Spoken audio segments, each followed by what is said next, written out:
I'll read it. I'm gonna bring my calculator with me.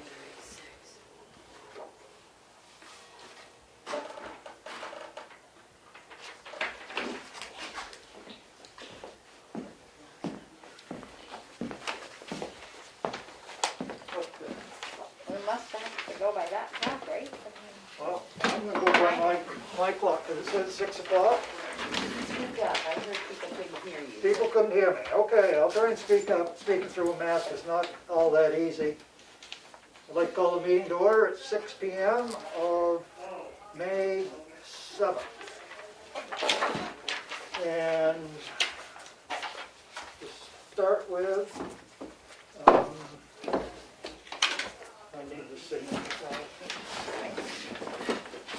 While that's happening, I just muted everybody online. If you want to contact us, there is a chat feature, the 3 little dots, and you can send a chat. I noticed both Jim and Dana have sent chats saying good evening. Thank you, John. The first thing we have here is an appointment for a part-time police officer in position of patrolman for the town of Tamworth. Make a motion that this authorization for the clerk to swear him in be signed. This was discussed in one of our non-publics at our last meeting. Second. Any further discussion? All those in favor? Aye. Opposed? Unanimous. Next, revenue review. Ouch.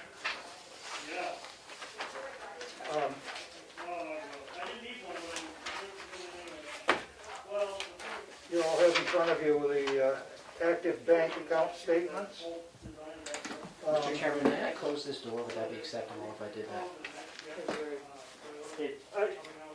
Technically, it should probably be open, but we are on Keep it Zoom. closed, so- almost closed. And Yeah, just leave almost it, closed. just leave it adjusted, because they're talking very loudly out there. Yeah. Well, they've got masks on, and there's Thank you. the distancing there is. That should help, Ed. Sure. I guess I'm just gonna make a comment right now ahead of the meeting here as everybody realizes this is a stressful time for everyone. Not only for the public, but for the board. The workload has increased. People are having to spend a lot more time doing selectmen's work than we did in the past. We're still in a position of transition. And, we do appreciate everyone's patience and understanding. We're not trying to exclude anyone. We're trying to make sure that everyone stays safe. And the future is uncertain, but if we all stay calm, we'll get through it. And hopefully we'll all get through it well. Okay, now back to the new business town revenue review. As I was saying, we have a statement from the treasurer showing our Meredith Village Savings Account, money market account, which are all the funds are held there, as $1,167,774. Our other account, which we move money to and from, has 74,000, almost 75,000 in it. One of the things we're going to do tonight is we're going to be paying the school for 2 payments, which is $500,000. So as anyone can obviously subtract, we are only going to have about $1 million left available to us. And every month, we're spending $250,000 to the school for their payment. And so in the next 2 months, that'll be $500,000. We have regular bills that come in, payroll. Payroll runs $20,000 to $30,000 every 2 weeks, and miscellaneous bills for fuel, internet, telephone, lights, and all of that adds up. So we are concerned about our revenue. We don't want to get in a position where we have to borrow money, because that costs all taxpayers money. So think this sort of leads us to talking about our spending policy. And has anybody else got anything on the revenue? The other part of the revenue is what we're not going to be getting from the state. And that will be our room and meals tax is pretty much defunct for now. We may get a little bit in the fall, but it's going to be severely restricted. Does anybody have that amount that we got last year? The 130? I didn't look. Sorry. I don't have that number in front of me, but it's significant. And probably the gas tax will be reduced, the highway tax, so we're going to have less revenue coming in. I think we're gonna have even less revenue coming in, because I'm not sure our pilots are going to come in as agreed upon. Barnstormers is $5,000 a year, it's $2,500 twice a year. They are not holding their summer season, they're already asking people for donations and stuff to get them through to their unseason. I don't know what TriCap is planning. Pine Tree Power is another big one, that if they can't come in with their pilot, what are we going to do? Pine Tree Power is about $100,000 a year, so we need to really pay attention to what we're spending money on so that we don't have to borrow money, and it may mean that we have to revisit some things to make sure that we're keeping what small amount of change we have with us, because there are other expenses that are coming along that are unknown. Part of it is with this Care First, I believe is what it's called, where first responders receive extra stipends in their checks for the next 8 weeks. That amounts to $29,000. We should be able to recover the $29,000, but the problem is we also have to pay all of the taxes on that and any benefit associated. So say a fire or police, whatever their retirement fees are, whatever the percentage is, we have to pay that percentage to advance for retirement as well. So that adds up, and that is not going to be reimbursable, from what I understand. So there'll be an added cost to the town for that. We'll try and get it reimbursed. We'll try and get everything we can reimbursed. But so we're in a difficult situation, and we need to move forward. Does anybody have anything else that they want to bring forward on the revenue? Okay, moving on, we've asked for a draft of a spending policy. And the reason for the spending policy is so that we can better keep track of what we're spending and not making expenditures that we can't afford.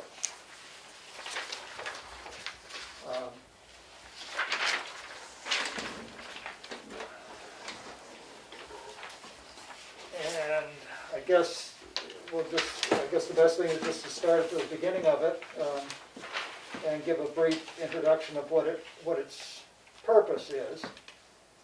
The policy is intended to provide the policies and procedures necessary for conduct of purchasing activities for the town of Tamworth. This policy is designed to encourage maximum competition through fair and equal opportunity to those qualified and interested bidders. Provide a uniform procedure for the procurement of materials, equipment, supplies, and services. Ensure that the taxpayers are getting the best overall value for their dollars. Provide an accounting of purchases to enable better financial management within the budget. Apply to all town departments under the authority of the town administrator. All purchases are subject to approval of the accounts payable check manifest being signed by the Board of Selectmen.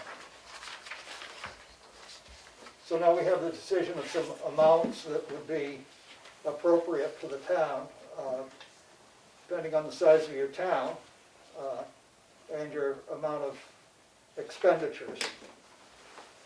I really don't want to read this whole 5-page document. So if everybody has it in front of them, if we can just go down through each number and refer to each one if there's some changes in it that you'd like to. John, go ahead. I believe there's an earlier draft attached to the Barringtons, which you were reading from. And I think the numbers in there are much more appropriate for Tamworth than working with the numbers that are in the Barrington plan. And secondly, I don't believe you're using a purchase order system, so that entire last column would be taken away, unless I'm incorrect. Do you use a purchase order system? No. Okay, so then I would think you would start by considering the draft that you had from probably last summer, I think, which was up to $500, department head could approve it. Between $500 and $2,500, it was either the town administrator or the Board of Selectmen. Above $2,500, the Board of Selectmen, it was required with 3 quotes. Above $5,000, it was a request for proposal or request for bid. There's a difference between those two technically, with sealed bids required. Also, you would need selectmen approval if you were spending in excess of your budget on a particular item. So that was the expense approval level. Now, if you go back to the Barrington plan, there's page 2, cases that do not require the bidding procedure, in other words, exemption. State bid, if you're getting it at state bid, then you don't need to bid it out. Emergency repairs, you have a snowplow, the engine blew, and you've got a storm coming, you've got to do something. Utilities, which are repeating expenditures. Payment to human service agencies that have been approved within the budget, those don't go out to bid. If you've agreed to give this particular group $5,000, then it's just when the board is ready to transfer the money. Welfare, bulk goods. You don't have to go out for salt every time. If you go out for a bid once and you've got a salt price, then obviously you sign long-term contracts for waste hauling, for example, or something like that. And then sometimes there's a grant in which it's part of the grant. Also parts that are required to fix something. Parts can be very expensive when you're going in for repairs. So those were examples that did not require the bidding procedure. But other than that, competitive biddings would need to be made except for with those exceptions. And then in number 4, it lays out how the competitive process would go. There's an exception for emergency purchasing. Major construction projects, often there's state money involved, so you've already got requirements how those are going to have to be done. And then there's a section on cancellation. Professional services. You normally don't bid professional services on a low bid. You do a request for qualifications. In fact, the state requires it on state bridge projects, for example, in which you make the award. You choose the firm you want, and then you open what the price is for that firm and decide if that's acceptable, not comparing prices. But that's the way the state bridge has to work. But, if you're going for attorney, accountants. Conflict of interest section. A local advantage, meaning you make every effort to purchase from businesses located within the local area if the purchase fits the category of best overall value. The town of Tamworth employees have a responsibility to the taxpayers to ensure the bids are awarded to vendors offering their products or services at the best overall value to the town.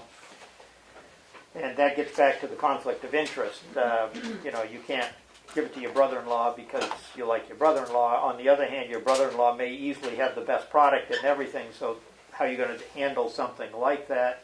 Well, it should be a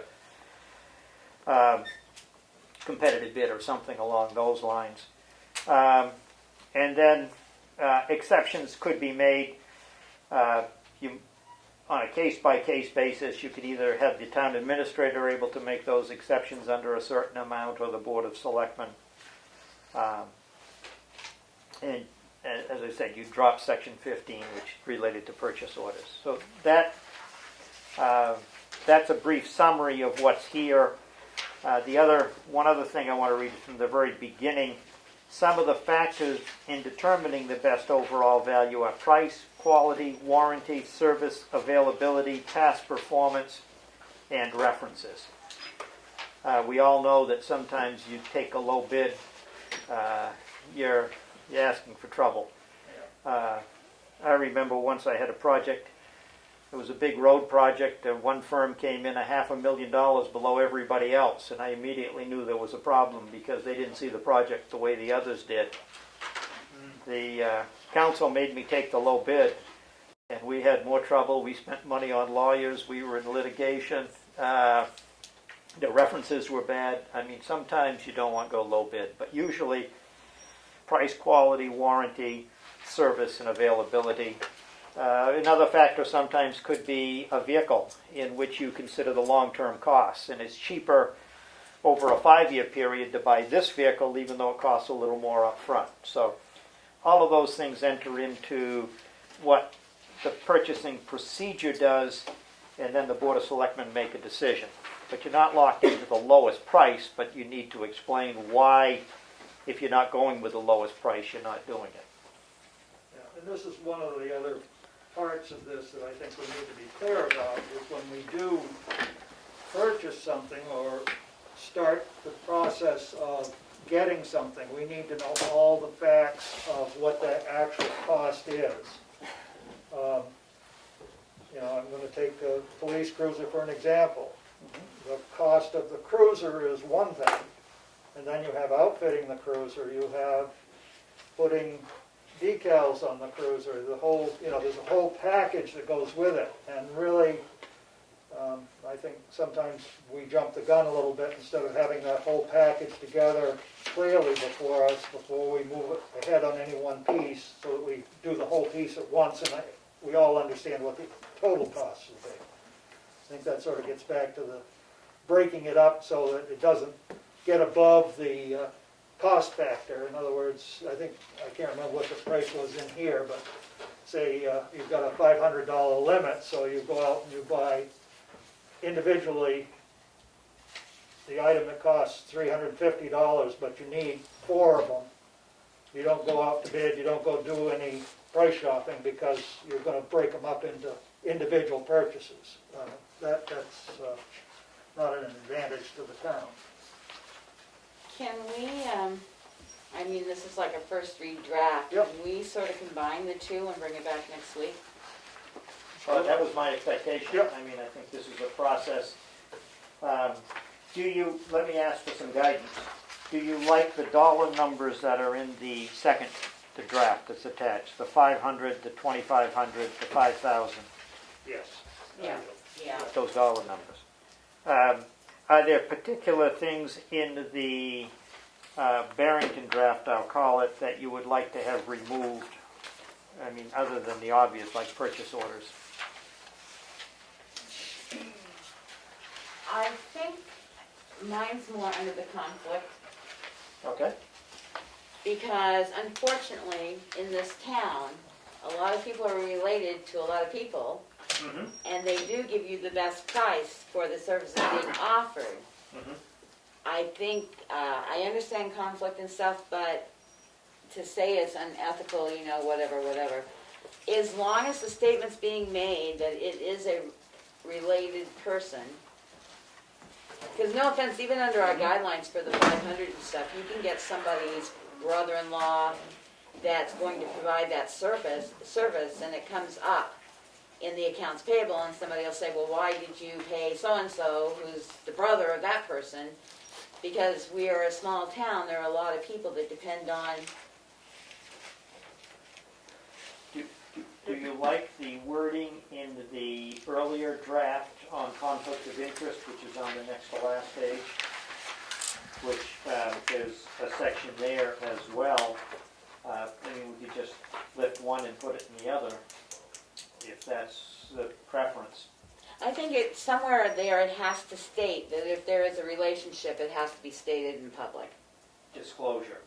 Yeah, That, full disclosure. I mean, it's not to say we won't allow the job to be had by a relative, but there has to be disclosure, and if they're related, as you know, if they're related to somebody here on the board, that person usually abstains from voting on that purchase or whatever anyway. So if we can just say it at some point that there's a disclosure if there's any connection to department head that's purchasing the product or on a member of the board, that disclosure is made, and therefore, depending on whether it's a vote of the board, that person abstains. If it's a contractor, show us the other people that you could deal with, that they're giving you the best price. That's all, a disclosure statement. Right, I mean, the disclosure by the board, I think, is great.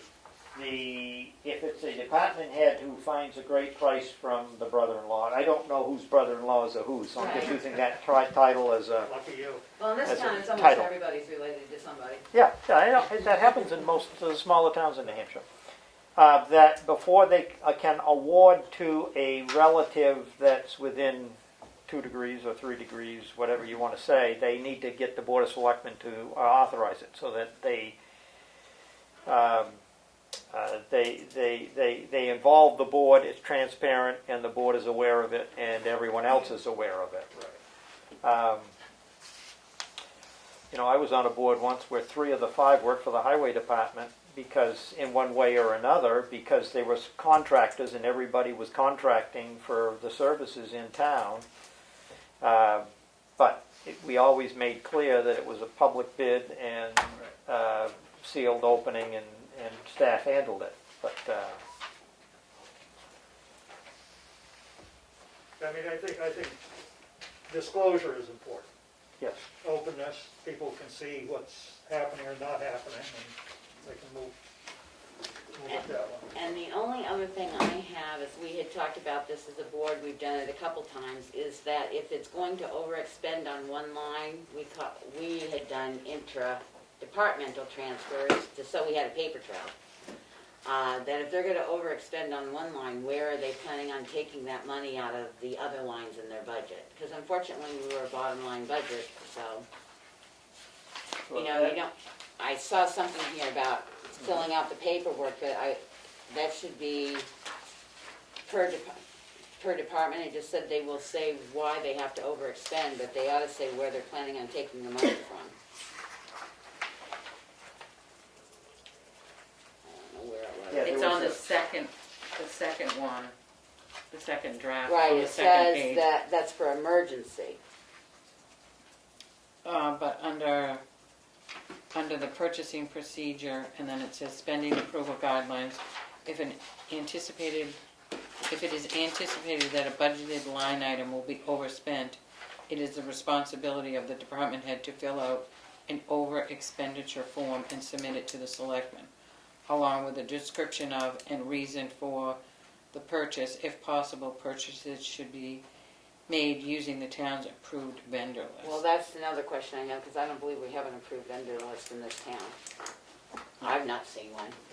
well, I So think that those- needs to come out. But no, I understand that it says they need to explain with the form and why they need to overexpend, but And also what other line item are they taking it out of? Because I could say, well, I gotta overexpend, but don't change any of my line items, so therefore, because we're a bottom line budget, it comes from somewhere else. Yeah, I'm still gonna use X number of dollars out of Right. the gas line and this line. So I just think they should say what line item they're planning on taking that over expenditure out of.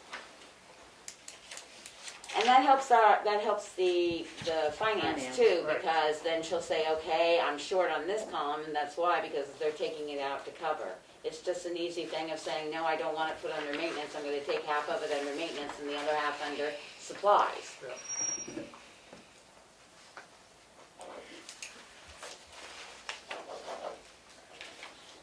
Okay, I will put this out as draft form, send it out. That's one of the things under the right to know. You can comment on drafts if there's been agreement by the board as to what's going on, and get back to me about suggested changes on the draft, and I will plan to bring it to the next meeting. Would it be worth, only because of transparency, that we send it out to our department heads too? Because no offense, I don't know, the 500, what was the spending category? 500 and I think. Well, 501, I mean, if a 501. load of gravel and trucking it costs $700, you could have Richard submit something every time he needs to come in. I was gonna say, I thought that had to be up a little bit, over $500, but. But not for everybody. But No. that may be specified in the thing.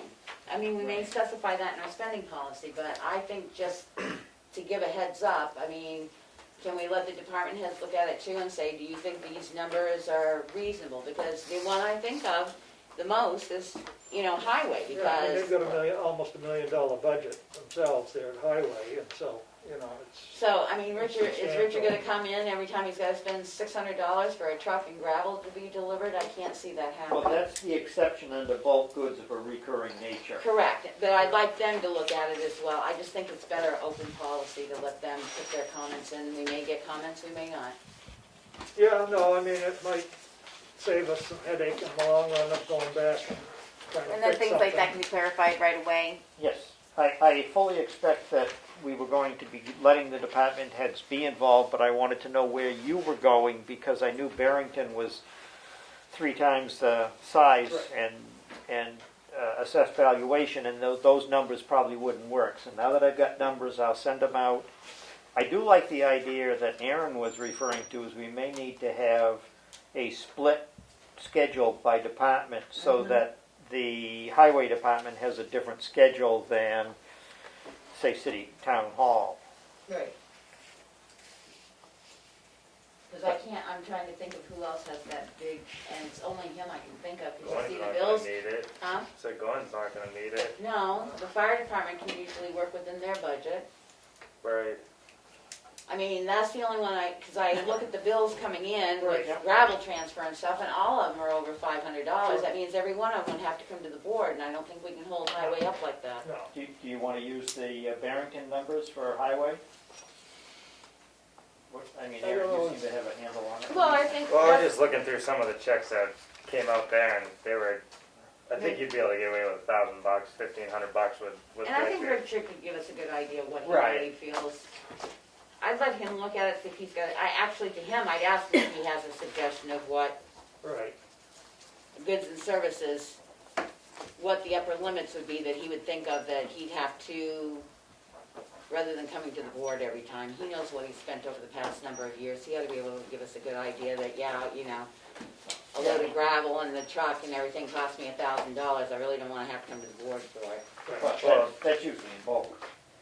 Right, and looking Right. in through some of those, there was a lot of repairs on some of the trucks that were $1,800. Right, it'll take long. Yeah, so I don't think he wants to come in here every time. Well, he's the only department I Right. can think of, Yeah, truly. but those actually are under the, Under the That's exception. under his line, And right? that's, Under the exception. but he can read Right. that as the exception. Yeah. And he's the only one I could think of that could come up with an expense that he might have to spend over $500 immediately without coming to the board. well, I can think of, the fire trucks.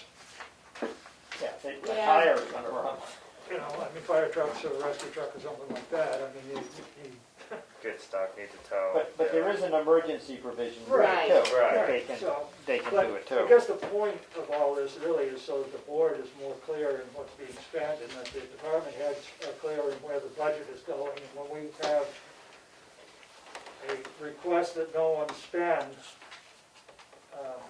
anything except for essential needs, that they know that means you just don't go out and buy. And I mean, that's part of what we need to have maybe in this purchasing policy, if the board determines that essential services only, I mean, do we draw a line and have that in here and say, that means you don't buy anything that's not essential and list the essential things?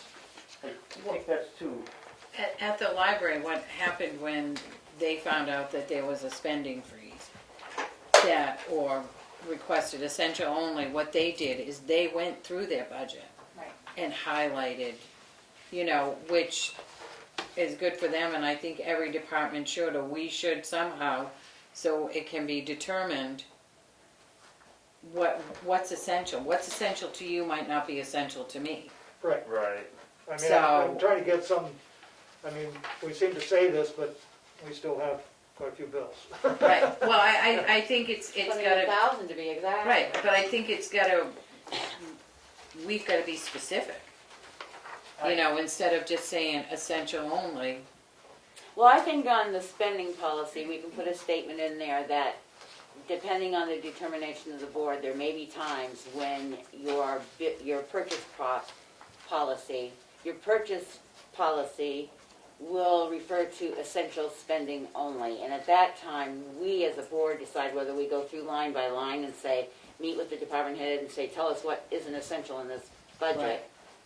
But I think we can have we don't have to list everything in this No, purchase no, policy, no, but we God, can have no. a statement in there Yeah, that says there may be times Right. where this purchasing policy won't be followed because it has been determined we can only spend essential funds. Yeah. But it would be different, like for the highway department, what's essential in the winter versus, you know, I mean, Right. that would be, Yeah, well, obviously, safety issues are essential services.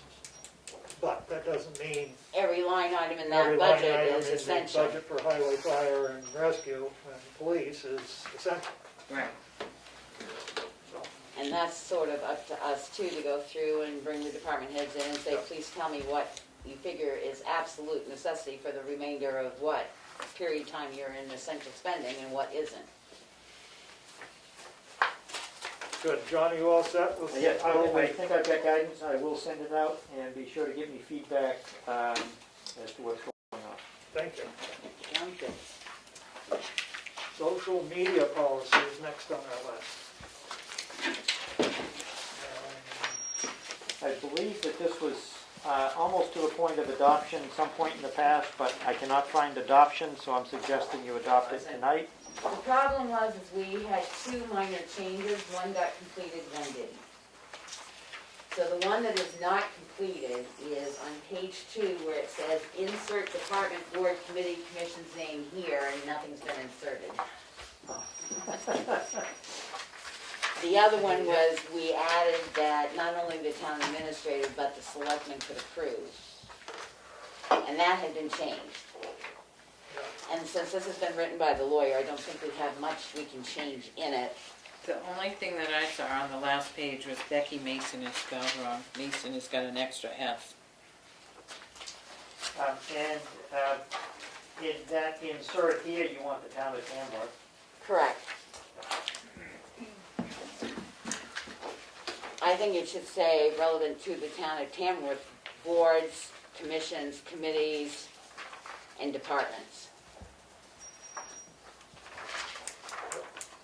Because we had this discussion with a number of committees that reference Tamworth. They are a committee of Tamworth, but they have their own idea of what their web pages should look like. We've tried to pull them back in, so I think if they're going to maintain their separate web page, as a couple of them said they were gonna do for this year and try and change it next year, Right. anything's posted on there has to reflect our social media policy. Oh, yeah, I mean, it's like a Facebook, so I mean, so this is basically saying the only other allowable sites would be Facebook and Instagram, not a web page. I know, and that's the question, because we have two committees that run their own web pages.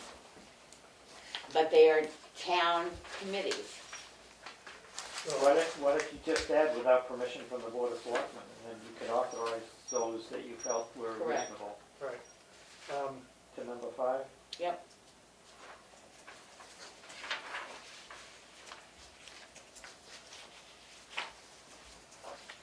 Okay. And on page 3, number 7, shall include the town seal.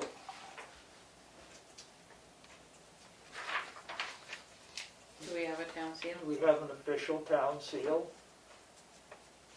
Do we? that has been so designated. Not We- that I'm I mean, we see 3 or 4 different things on all different websites. I mean, it's not consistent. Should put a picture of your face on it, Willie. No way. Well, and that's, Do you know which then one the- is official? I don't think there is one. I There's don't, not an I don't official know if we have letterhead. ever have taken one a vote official. to have an official town seal. Mm.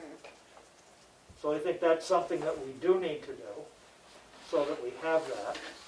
And maybe our correspondence and paperwork could all be uniform that way. You think? And so that's one of the things. Why don't I send out and try to find all available copies of variations of the town seal, bring them to the board, and then the board can make a selection from among them.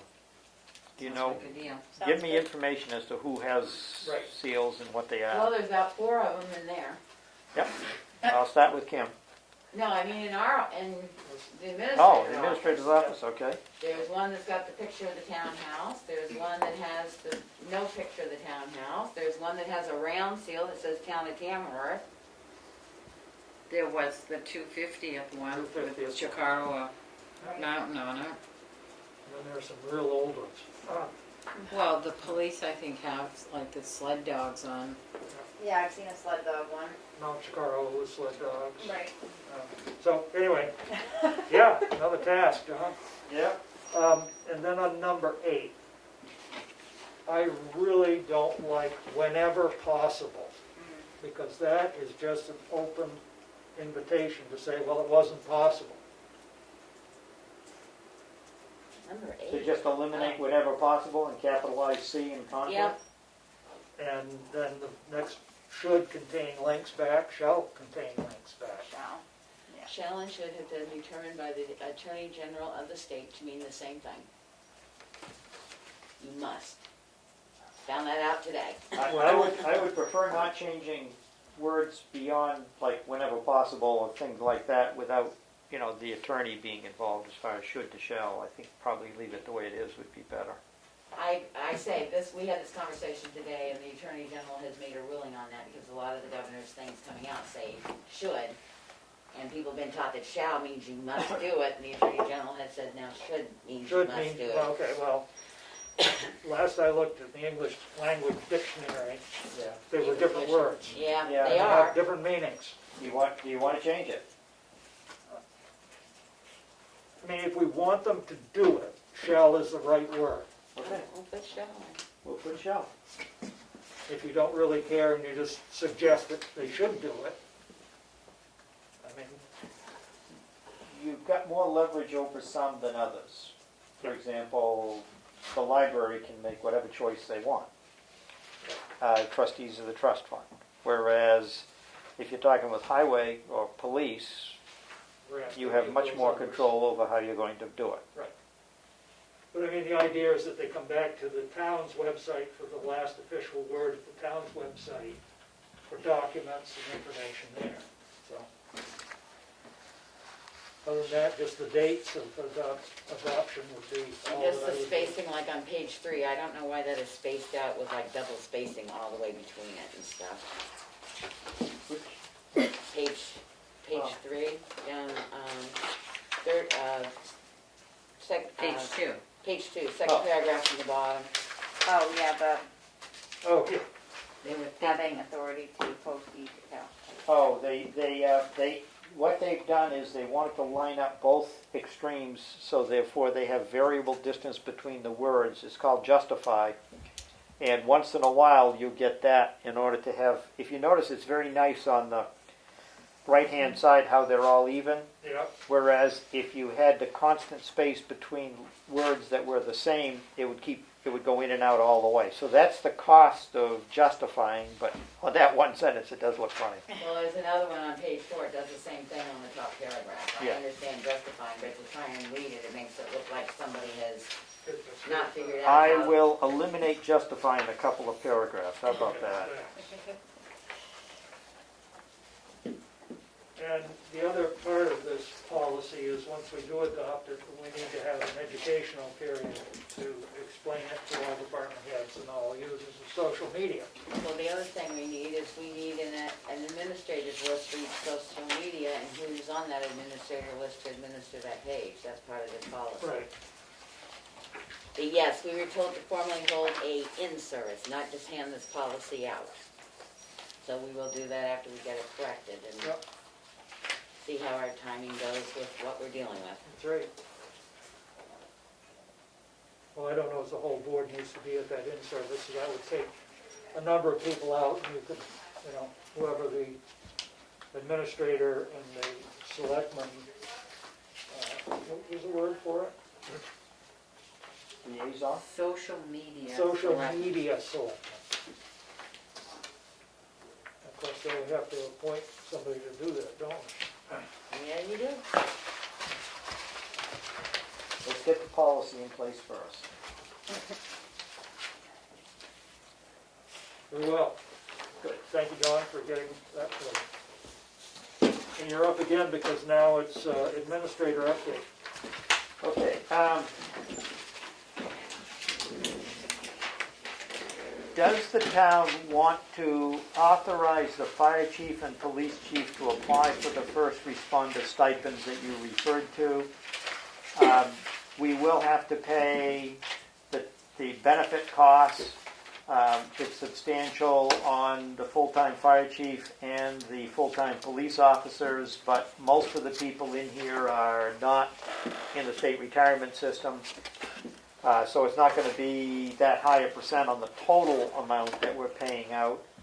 I think it's very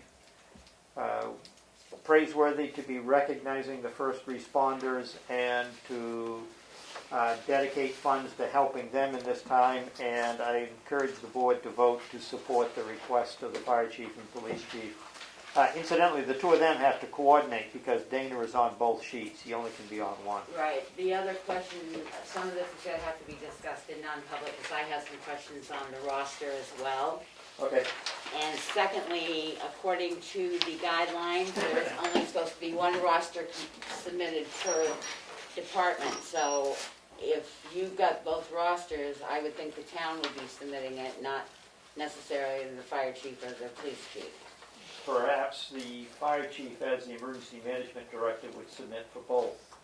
I would think that's That the could be better possible as choice. well. I would like to have the vote to apply here, although we can discuss the roster in non-public. We're not authorizing the particular roster, we're just authorizing the grant at this point. The question that came up is, do we believe that the CARE fund for municipalities will help us offset the costs for the retirement portion? Because this could increase the retirement portion quite, we don't have a large number, but it could increase it quite considerably, and we have not budgeted for that, and we're already in a budget crunch. Well, as I said earlier, there are 3 or 4 individuals for whom there would be an increase, ballpark 30%. It's a little higher for one at fire, I think, and Yeah. lower for the police, but ballpark that. So, I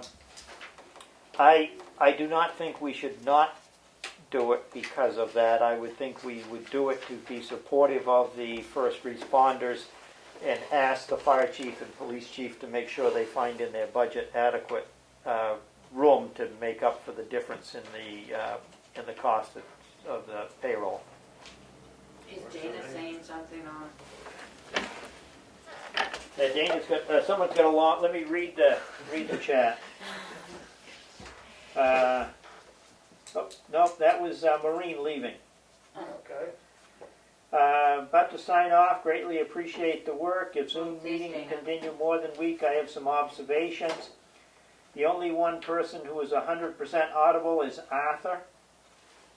Again, huge thanks for your wonderful efforts to take care of our town. You can tell them if they could watch their live feed on my site. There's a live. You want to say that letter? I'm not in the meeting.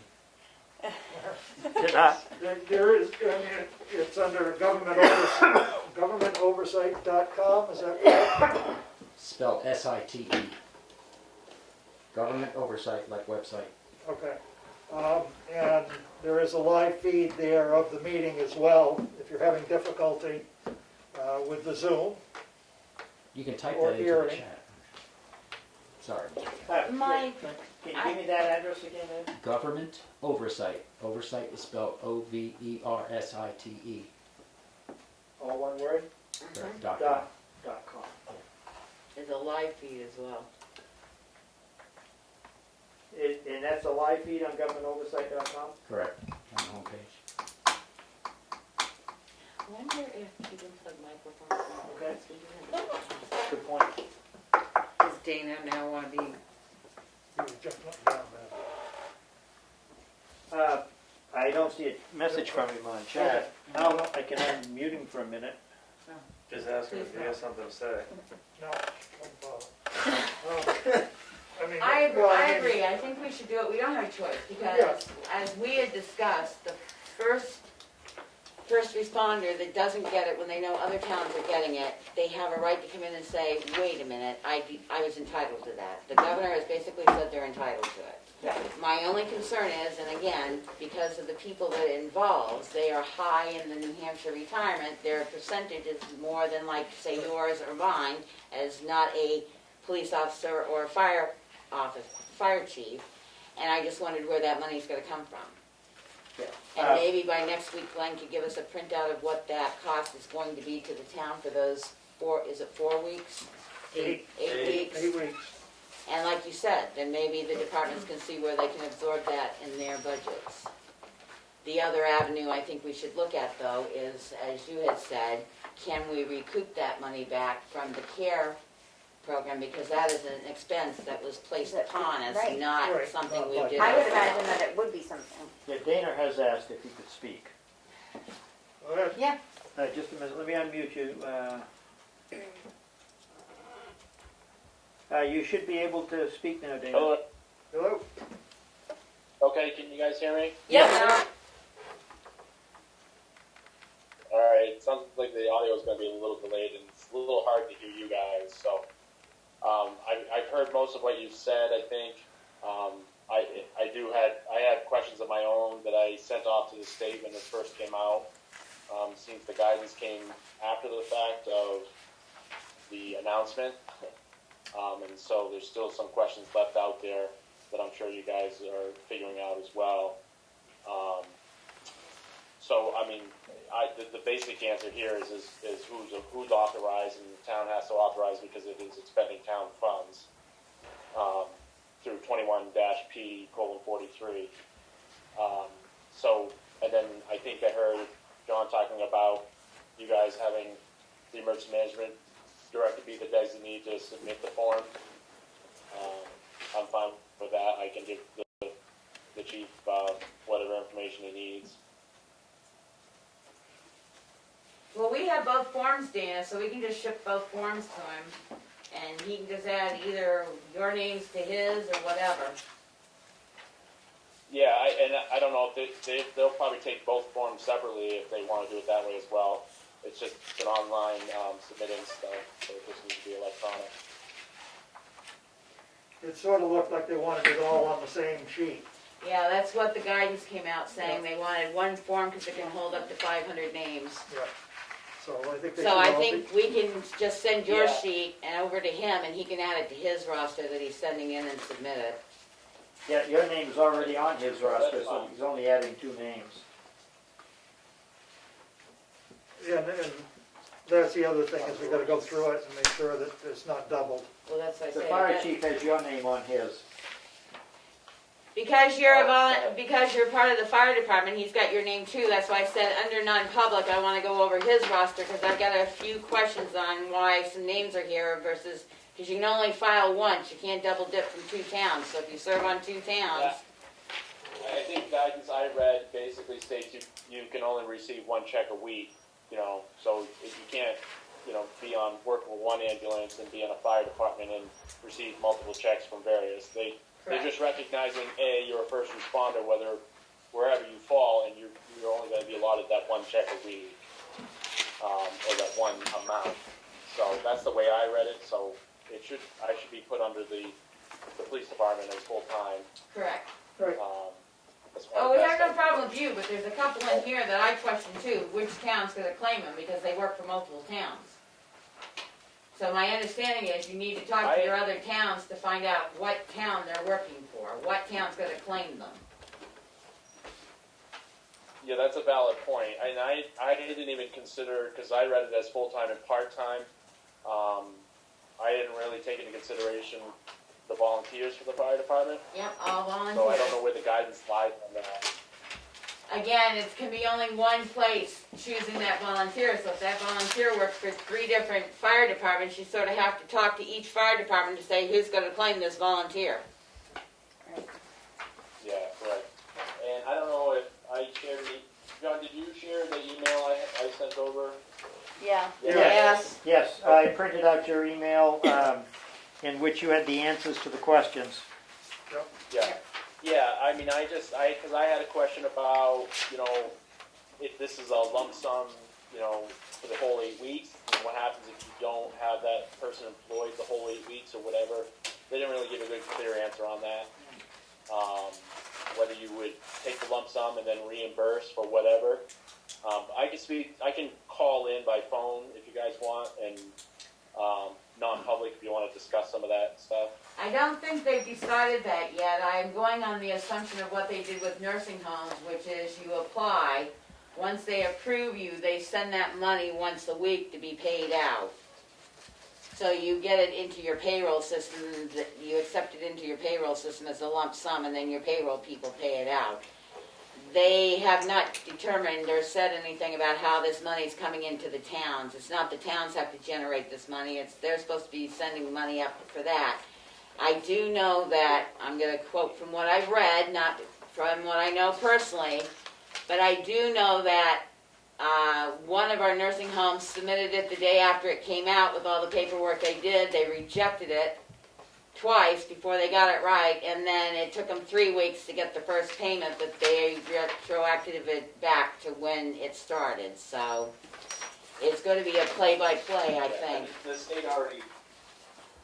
state already issued within a day, already changed the spreadsheet, so Right. Make sure that we have the most current spreadsheet that we're using.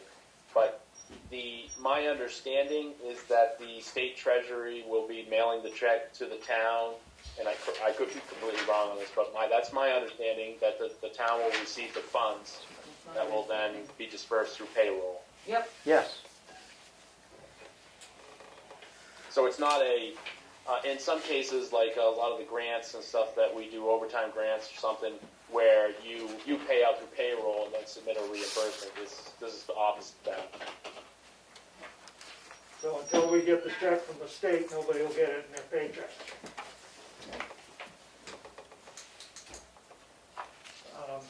So you want a motion for this? Yep. I'll make a motion that we accept I can't remember what it's called now. First responder? The first responder stipend as issued by the governor of state of New Hampshire to include our fire department full-time, fire department volunteer, and police department full-time employees for the stipending, which is $300 for full-time and $150 for part-time. And 50 for just firefighters, non-EMS. There's several categories. Right. I'll second that. Any further discussion? All those in favor? Aye. Opposed? Unanimous. Thank you. You want to mute again? Before I mute myself, do you guys want me to call later in non-public? Or? No, we're all set, Dana, I think. If necessary, we'd call you. How's that? That'll work out fine. Okay. You can mute me. Should we go to the sheriff's department again? Okay, he's muted. Okay. And once the money comes in, it's my understanding that it's not having to be accepted as unanticipated revenue. I've not been clear on that one yet. That's one of my unknowns, but I'm not worried about it. I mean, because we can clear that up if we have to. I'll wait until we get further along. We'll figure that one out. Yeah, and you can always accept it anyway. Yeah. It won't hurt a thing. Yeah. Accept and expend. I have several items for non-public under reputation and personnel. Okay. Can I ask just 3 quick questions that I can't find that we were looking for? Sure. And I apologize, I did not write the name of this document down. I don't know what it is, but I knew where it was located on the desk and it's not there anymore. But there was a packet that had to be sent back to the state of New Hampshire after we had our budget, our audit completed. It had to have a copy, and I don't know where it went in the office, and I've hunted high and low, and I can't find it. It's about this thick, and it had a town report on the top of it, and there was a letter that said it had to go back. I'm sorry I didn't write But it it was down. also, it listed like who the selectmen were, who were on the different committees, things like that. And this was to be turned back to DRA? I don't know, I it don't said know. send it to the state, I can't remember if it was DRA or not, but I know they sent us up a packet, and it said your audit report. Well, Melanie had read it as an annual report, so she put an annual report on top of it. I left it sitting on the corner. It was here the week that John was here last, because I said it needs a copy of our audit, and we don't have that yet, so I can't send it out. And we had a rubber band around it because it was that thick, so, You still don't have the audit report, correct? no. Not I've final. seen a draft. Yes. I've had a draft.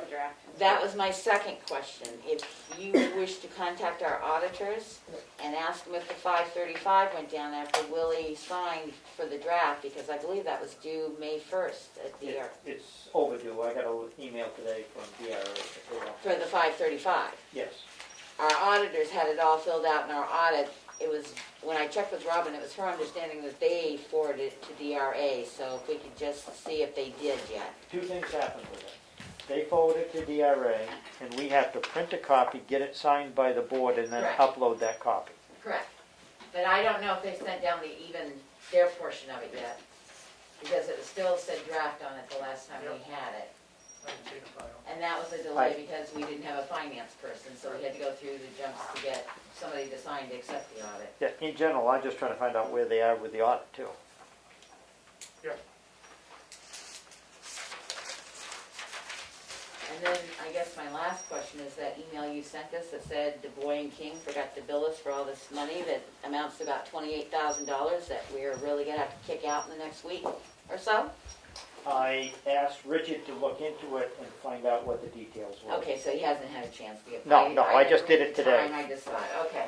I forwarded it to him. There was one thing, I think, Willie, you were the only one CC'd on that, but that EPA document that was needed, This is the second one. they said it's taken care of. Right, but there's a second one, and I was gonna bring it up under Selectmen's updates, but I'll bring it up now. Glenn said that he received in his box an EPA form for the transfer station, and it said transfer station on it. Okay, He said that his understanding was if it was done in-house here, not anything that he has ever done. you don't have, I don't have the paper. normally, there is an ongoing water testing plan around closed landfills that have to submit annual reports, and We do And we that. have there's an that. engineer that does that, and they're the ones who are supposed to file that form, I believe. But this is the EPA, not DES, which is, Yes, Environmental Protection Agency, US EPA versus the state. New Hampshire Department of Environmental Services. We were clear with the New Hampshire Department of Environmental Services. We've got everything at the closed landfill up to date, other than the one piece of fencing they think we ought to repair. They take quite a gymnastic to get over it at this point, but it's not perfect. Who Can he is, forward that form to? He said it was in his box today when he came in, or yesterday when he came in, today. He said it was in his box. that may have been the one that Richard is taking care of. I'll double check it. Okay, and Richard said that he talked to the person down there, and they said that they automatically generate these forms and send them out to towns. And my comment was, if we are obligated, send us our last copy of the one we submitted last time, and that generally shuts them down pretty quick, because they can't find it. The truth of that. So, anyway, so I think we're clear on it, but I want to get back to Glenn and let him know. I'll have Glenn bring that back in here. Okay, yep, great.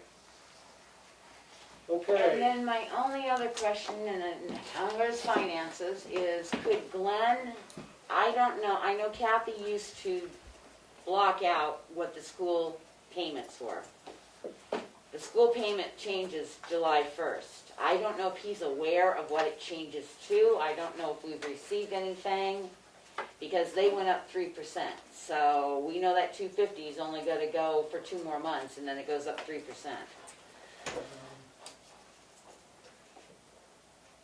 I will, just to be clear, this is the other Glenn, this is the Glenn with MRI. Yeah, Correct. Finance Glenn. Finance Glenn, and I will ask. Because again, looking at projecting finances out, the other big thing we have is ambulance payments coming up, and I would like to know if he's got a projection out for the next few months on those ambulance payments. We just got an ambulance bill today. Yeah, I I put it know in his the box. one we paid was 19, but Well, that was the cheap one. The rest of them are up in the 100,000s, I believe, or something like that. Yeah, I can't remember what the exact figure is. And those are 2 bills that we can't really say, well, we'll wait on paying them because we sort of need the ambulance services. Right.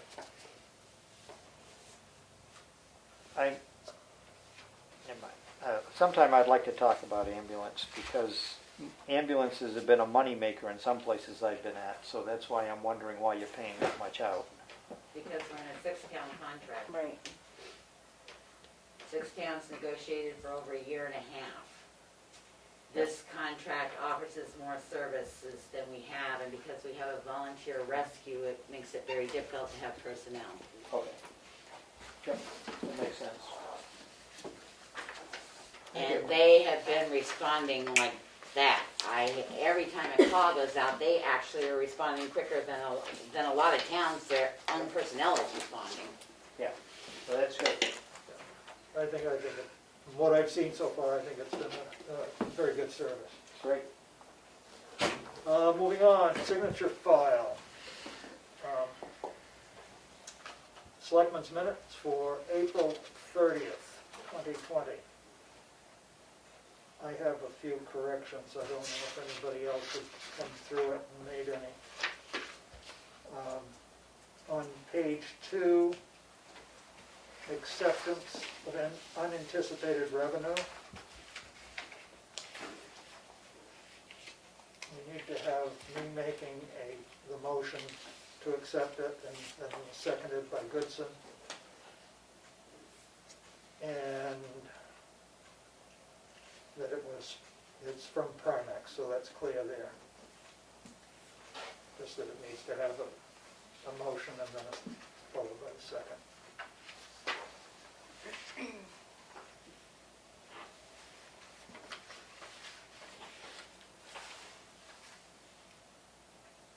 And then the other was on page 4, under Selectmen's update, Selectman Mason. Effingham wants to limit ambulance to smoke investigation. I think it needs to have the word response in there, eliminate response to smoke investigations. Because otherwise they're just going to smoke investigations. Eliminate response. To smoke investigations. Okay.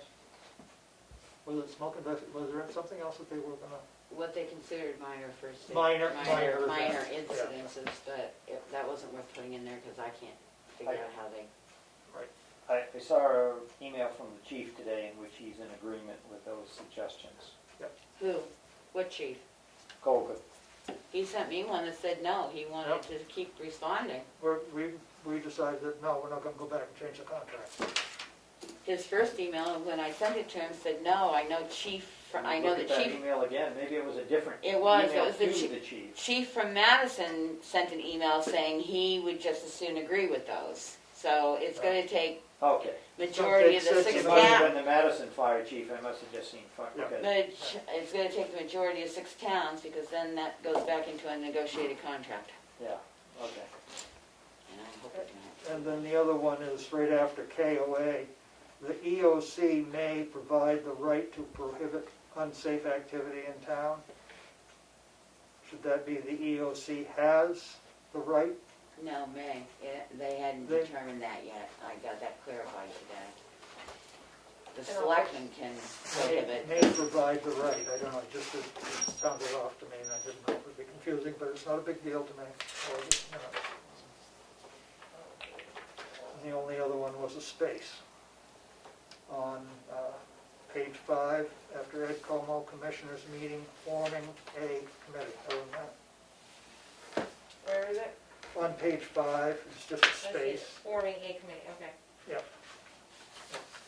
So, basic typographical. Motion to approve the minutes as amended. Second, Any further questions, amendments, comments? All those in favor? Aye. Opposed? Unanimous. let me see that. That's my copy. Oh, that's the draft. Can I take this? You can have it. We do have a set of, Of good minutes in here, Well- we signed from last week. there should be a set of minutes in there with this that doesn't say draft, because I always print them out for signature if we have the ability.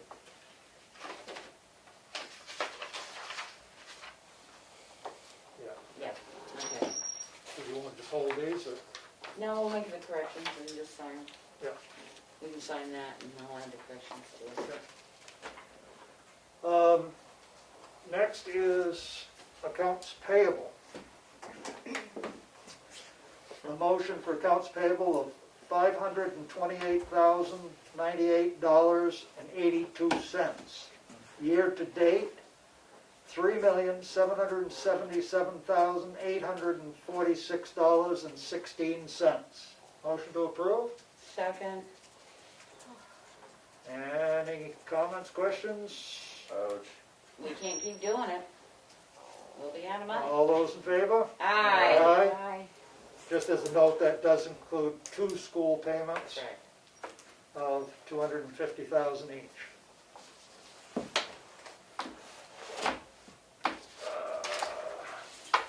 So then we're on Selectmen's updates, and I'm going We to jump. didn't, what about the non-public? They weren't on the agenda, but Oh, Thank you, right, thank I'm you, sorry, I thank forgot you had the non-publics. Motion to approve non-public minutes of session 1, April 30th. And it was discussion of hiring a part-time police officer. Motion to approve minutes. Second. Any questions, comments, errors? All those in favor? Aye. Opposed? Unanimous. The next is the set of non-public session number 2, April 30th. And these are sealed under adverse reputation of a person other than a member of the board. This was under RSA 91A32C.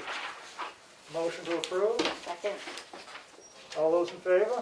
Aye. Opposed? Unanimous. Minutes, social media policy, and then we have the form to sign for the appointment of the part-time police officer. And the tax warrant is there to be signed. Yeah. Yeah, I didn't have that when I made out the agenda. That's all right, Oh, came in late. but here it is. And we've gone through and checked every number to make sure that there's no errors. We gave Kelly that job 5 minutes before the meeting started. She did a wonderful job. Thank you, Kelly. Thank you, Willie. I'm glad we can laugh. You know. This is a property tax levy, the town of Tamworth, to Kim Comeau, tax collector of taxes for the town of Tamworth and the state of New Hampshire, Carroll County. You are hereby directed to collect the property taxes in the list herewith committed to you, amounting in all to the sum of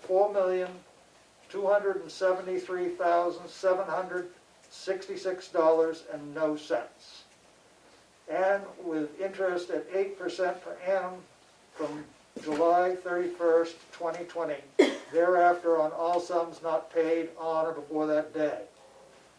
2, we further order you to remit all money to the collected to the town treasurer or to the treasurer designee as provided under RSA 41:29, Roman numeral 6, at least on a weekly basis or daily whenever receipts total more than $1,500 or more.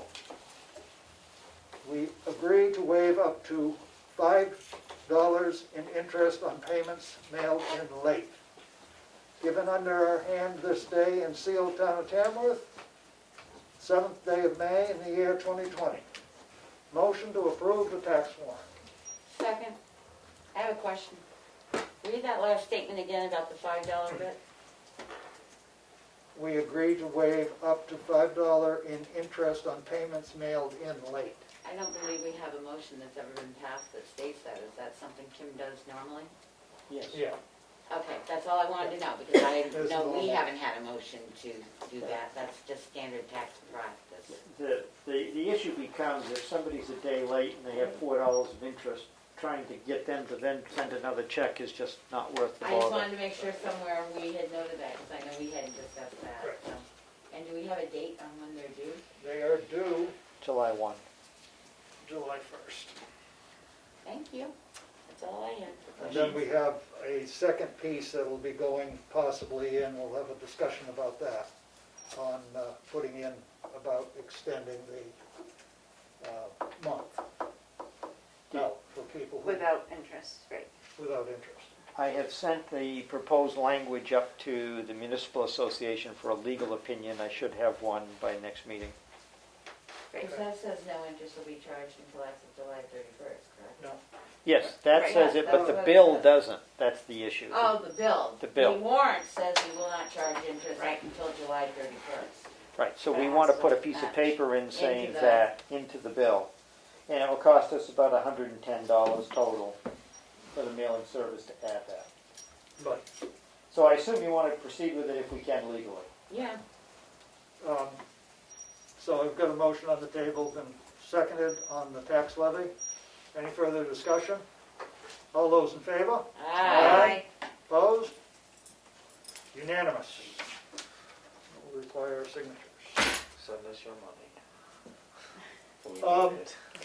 In the read file, there was a building notification form. And on the question, is your property in the floodplain? Unknown was the response.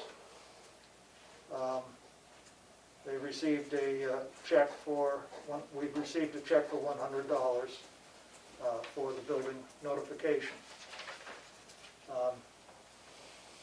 This is a lot, this is off Route 41. It's called Zero Plains Road. I don't believe there's any building or structure on that property at this point. The river is in very close proximity, it actually goes along right there on 41 where the river crosses 41, just past the railroad tracks. I don't know if there is a building on there, really. Well, you have the Lifestar. No, you have a building on there, because there's already a present house on there. Is there? Yeah. It's the LD's Sugar Shack. They're trying to Oh, extend that it out. shack. Oh, yeah, there's building on there. There is a building. Yeah. It Yeah. didn't show one on the map, and so I had to go by. So the question is, there's the river, which is, I would imagine it does I've never flood. seen it flood up that high there. I guess the question comes, what can you say? Because that building notification is only a building notification. We don't have zoning, and if the planning board has an issue, I would think they'd have to present to the planning board in Well, regards to the floodplain. the issue is when FEMA comes to us and say, what building permits have you issued? Let's look at them. We don't have any building permits. This is considered a building permit by FEMA. And I don't know, because this town doesn't have building permits. We went through this, and that's why I was wondering why the planning board didn't address that, because I think they would have more reserve in addressing it, because they oversee the floodplains and the No, subdivisions and stuff like You're that. incorrect. The Board of Selectmen oversees that Okay. plan. Because, I mean, I want a legal thing on that, because we don't have building permits. And I asked that question, and I got told, no, that's only a notification for the assessor. If that floods out, we got big problems. Well, I realize that, but my Well, it question depends becomes, on where it's set. I know where that building is, and you said the plan is they want to extend it? I believe he The said he bill- wanted to extend it, So it put should a be tasting housed room and They stuff already got like one that. there. 60 feet by 34 feet. I was sort of confused, because there's a building there. I Right, don't know if well, he's they got the planning- sugar shack and their house But there. I think they want to add a tasting room and stuff, and a gift shop. But I asked that question many years ago when those first came out, and I was told this town does not have building permits, that building notification is only so the assessor knows what's going on in town. So I think we need a legal reading on whether that building I don't know if we notification want to open that constituted. can of worms. Well, I know, but you can't, I mean, that's my question. I was just concerned when FEMA comes in and wants to see all your building notifications, and they see unknown on it, they're gonna say, well, you gotta either be in or out. That's all. But But can't, I won't be here, so it really won't bother me as much. where would they find out whether they're in the floodplain or not? I mean, I would think With it, firm maps, you can go online well and then, find it online. would it behoove us to send them a copy and say, please indicate, because you have to indicate this to be accepted? I have no problem sending mean, a letter and And I saying, think you do it online, you get a better, much better than looking at these maps. These maps are pretty tough because they're so small scale. I mean, I would say send them a letter and say, we have to know whether you're in the floodplain or not. I think that's appropriate. So you might want to pass that back up to John, so he has it, so he knows what he's doing. Check There still is- with it? Pardon me? Where's the check? That was already taken care of, I that don't was in know. our Oh, read okay. file. You You got it somewhere in the office. got it in the office, I hope Okay. you signed for it.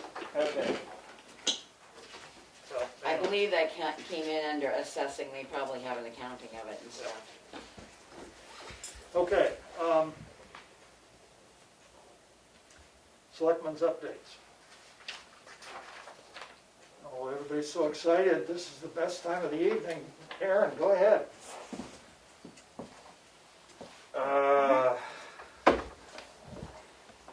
Yeah, I gotta think. I really, nothing, well, nothing against the town, or towards the town, but I've been getting a bunch of phone calls from even our town. Actually, the cops just come to see me when things go missing. They look at me first. But there has been someone or a few people going, I've got calls from the Madison cops, Conway, Tamworth. If you have a car that is out of sight, out of mind, there is somebody, or I don't know, it's more than one person, but it'd be a coincidence if it was more than one, going around stealing converters.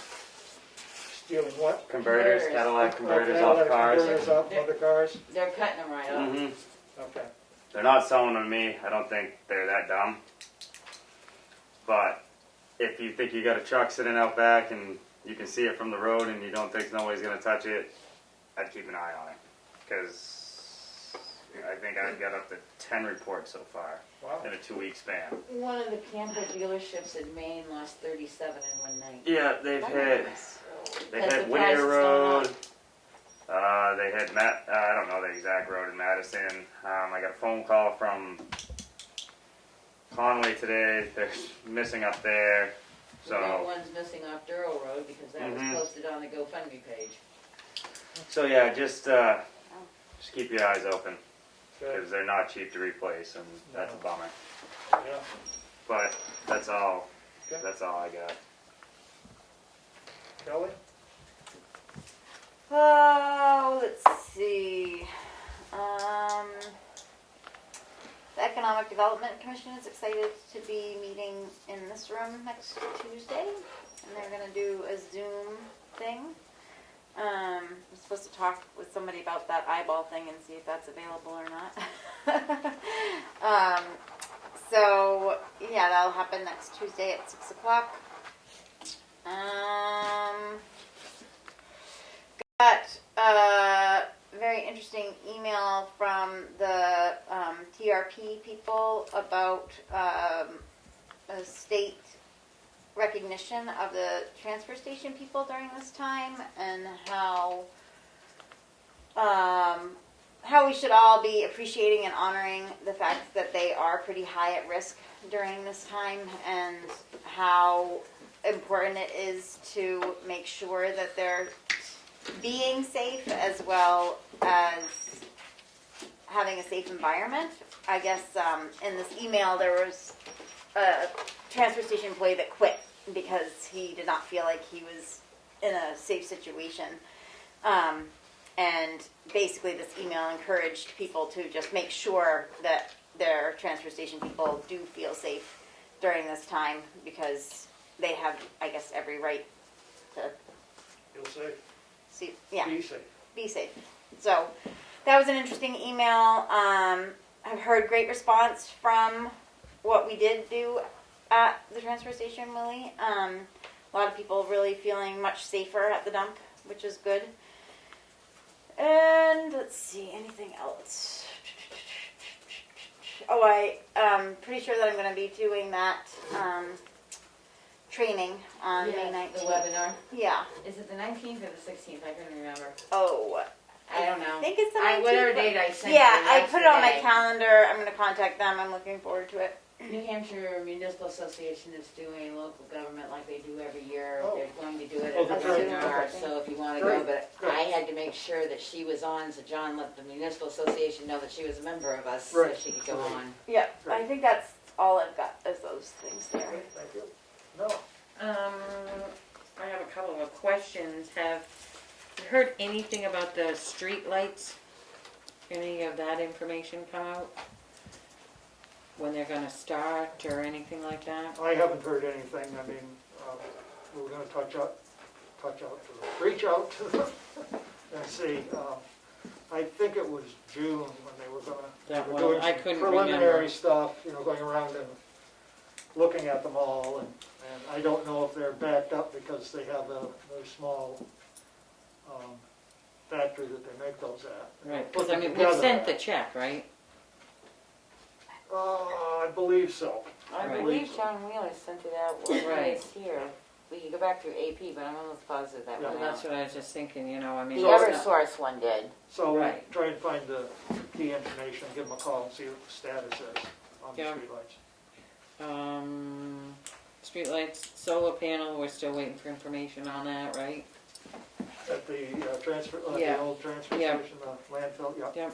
I And haven't then- talked to them, I'll reach out to them as well. Any idea about the work at the townhouse? He's got his, the material hasn't come in yet. Okay. But, he's got his, certificate of insurance is in, Oh, good, so good. he's ready to, No, ready to the roll. only other thing that, every once in a while I come in and file a few more papers and sort through a huge pile. Thank you. I don't even want to. I'm ready to retire. Aw.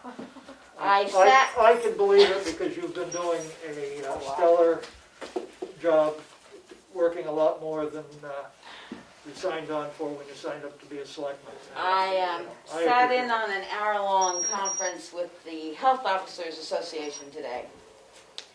And health officers are now going to be used on the reopening of the state of New Hampshire 2.0, and I can't wait to see what 3.0 is going to come out for. Because employers and stuff need to really read if they're going to open that employer's guideline, because it's not just you can do it, you have to have written policies. It's gotten to the point with hairdressers, they've been told that if they're going to do random inspections, and they could actually lose their license. Ooh. In the state of New Hampshire, that's in the state. As far as guidance, it's the 3-strike rule, which I'm aware of and stuff.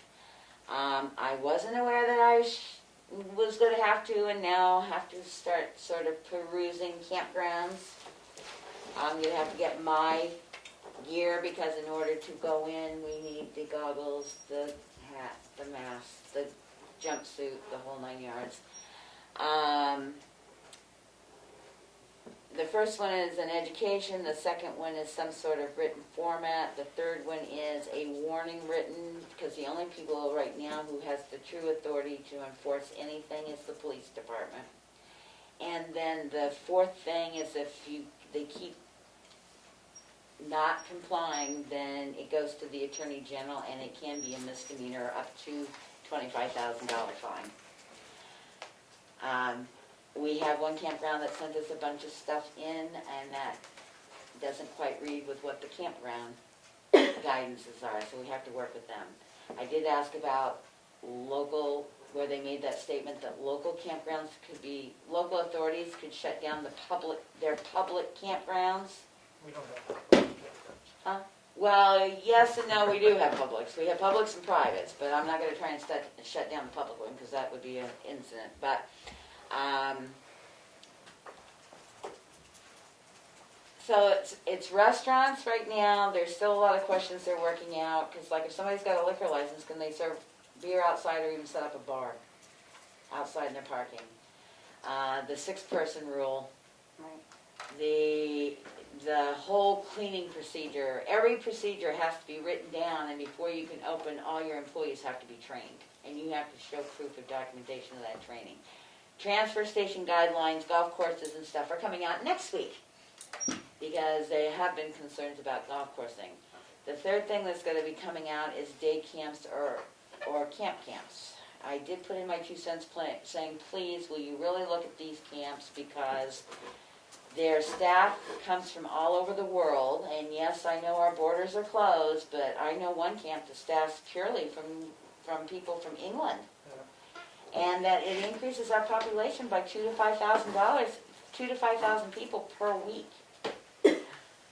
So we've now been informed that there will be a weekly webinar through my Health Officers Association, and they encourage us to more or less sit for the other 3 EOC webinars on Mondays, Wednesdays, and Fridays, and then we have the legal webinar on Tuesdays. So at this point, I have the ability to sit in on 5 different webinars.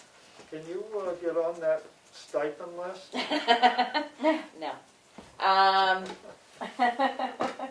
So, good news is, I hope people do think about opening. Bad news is, they gotta put a lot of things in place before they open.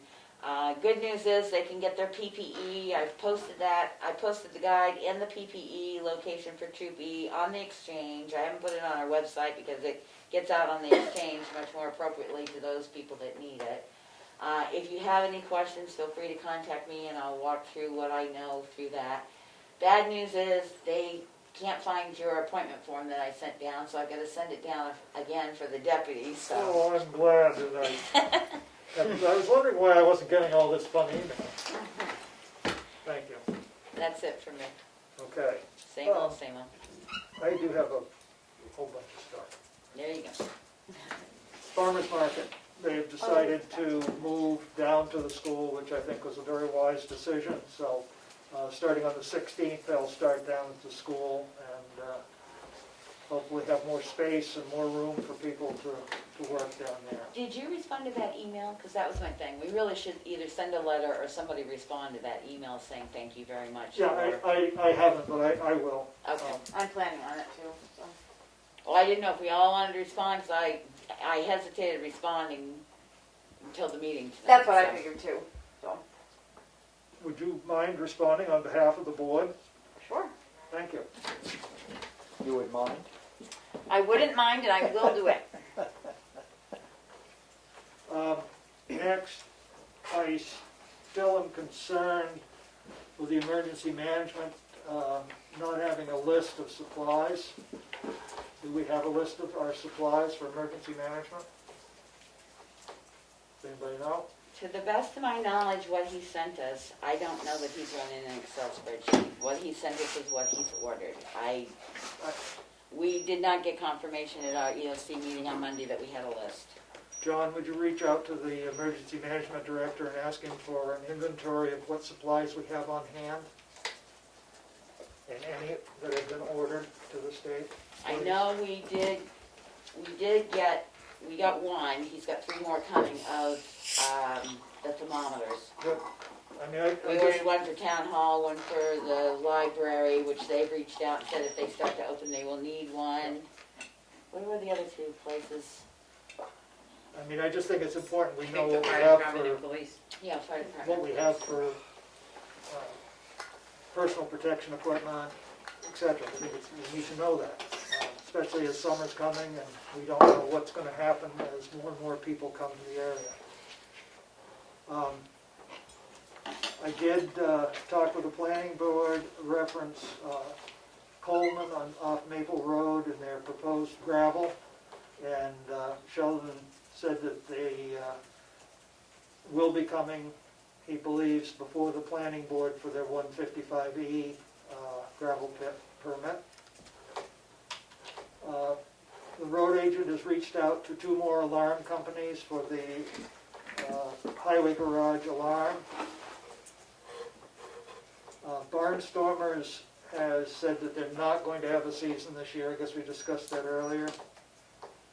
There was a note from, or a letter from Green Mountain Conservation Group requesting that we possibly reduce our fee for our list of properties to $25. They've had other towns do that. They are a nonprofit, does do substantial work in Tamworth for water quality. So if people would entertain doing that, I think it would be appropriate. They'll pay 25 instead of the 100 we charge. OSP, I guess, charges 50 normally. They went down to 25. Where did we come up with the 100? I thought that was told that was said to us what we charged them before for doing it. I don't think we probably didn't charge them. Okay. I think we've charged other nonprofits, is what I'm remembering. Well, Okay, I couldn't remember the conversation, but I know Yeah. we didn't come up with 100 out of our, No, I it's think that what, was the cost. That's what the cost was. Right. And I think nonprofits actually have been given a lesser price. I mean, I'll you make a do motion think that so we in the charge. past? What? You do think they have been in the past? I think they may have been. Well, I can't put my hand Right. on a bill. I'll make a motion that we allow Green Mountain to be charged $25 for their, what's it called? Their complete inventory of all properties in the town of Tamworth. I'll second that. Any further discussion? All those in favor? Aye. Aye. Opposed? Unanimous. Did you see that email, John? Did that, Yes, if you could respond back to them. I will, and I'll, I don't know if the file is small enough to attach to an email or not, but the file is sitting on, I think Roxy's computer, but between Robin and Roxy and myself, there's not a lot of institutional memory. Well put. You know that feeling? And as we discussed earlier, the road agent followed up with the MSG from the EPA, which did not apply to Tamworth. And as I said, Glenn received the same.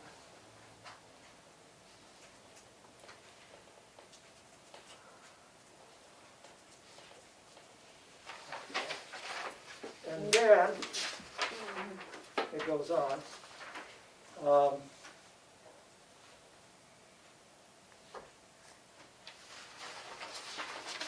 Sorry, I was just pulling my thoughts together here. That's that one. I received a letter from Nate Winship, who owns Tana Farm off Old Route 25. And this is a request about people being loaded at the transfer station. Thanks for hearing me out this morning. I am doing this. Loaded? You mean as in drunk? No, Oh. loaded. Well, that might be a good idea too. Well, you gotta explain what loaded means. Well, you know, all those beer bottles down there, Yeah. if you pour them all into a container, you've got enough. Excuse me. We've had an incident with a loaded individual down at the. Yeah. I'm sure we have. So, Loaded of the chips into the pickup trucks. Thanks for hearing me out this morning. I am doing this right away, so you will be sure to have it.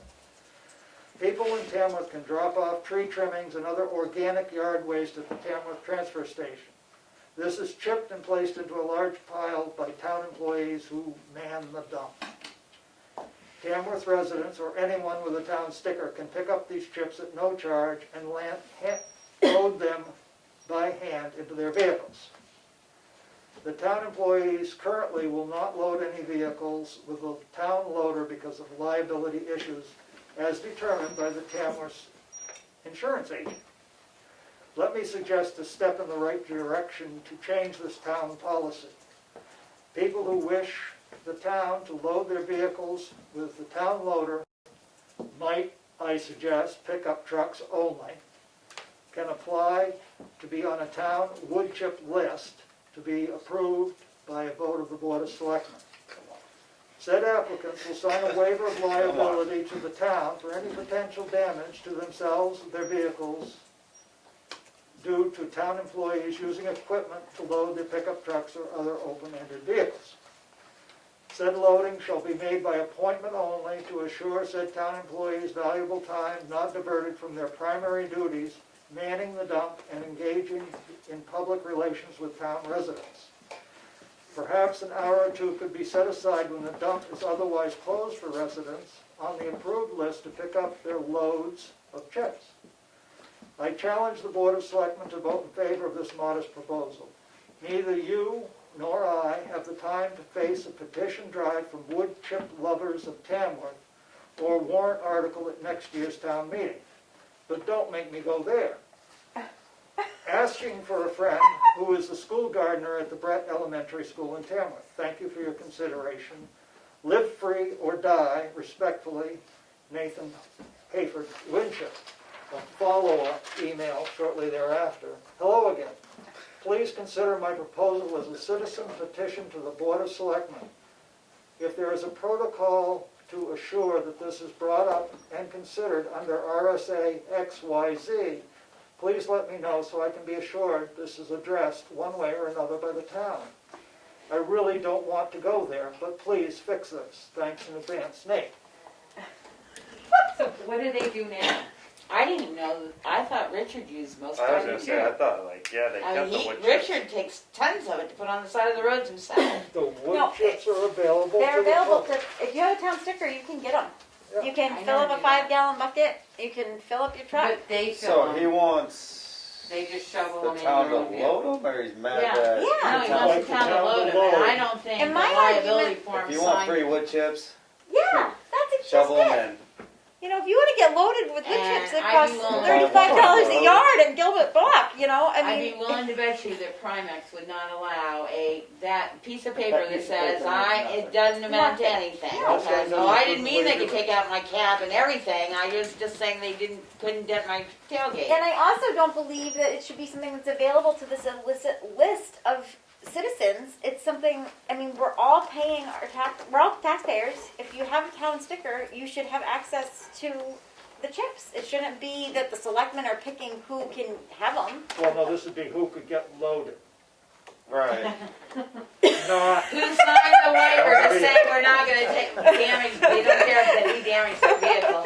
I'd be willing to bet you Primex would say there's not a waiver or a law Yeah, that I would don't think allow so that. either. I think we should pursue it that much. you cannot waive your rights. Right. I did bring this up with Glenn. I went down and talked to Glenn because I wanted him to. Which I was a clown. No, this is an issue. And he said the only way is if they'll sign their truck over to him, give him clear title to it, then he will load it. There you go. Because then it's not their truck. Then they can rent it from me. So I suggest we send a letter back saying, thank you very much, it was brought up, but you're correct, We're they're not not going to going change to it. load. If you feel you must take this before town meeting, go ahead. Yeah. We Bigger still don't shovel. plow driveways. Right, Well, it's, I mean, then what are we gonna say, that we want our sand loaded for us at the town station? You know, I mean, I don't like Right. hauling sand. I'd much rather shovel some bark mulch, you know, I mean, that sand gets heavy. So anyway, moving on, the next thing is, I did go down to discuss that with Glenn, and he talked about trying to figure out a way to restart the site recycling. One of his ideas is turning the cans around the other way. Another idea was to be open another day a week for strictly recycling materials only.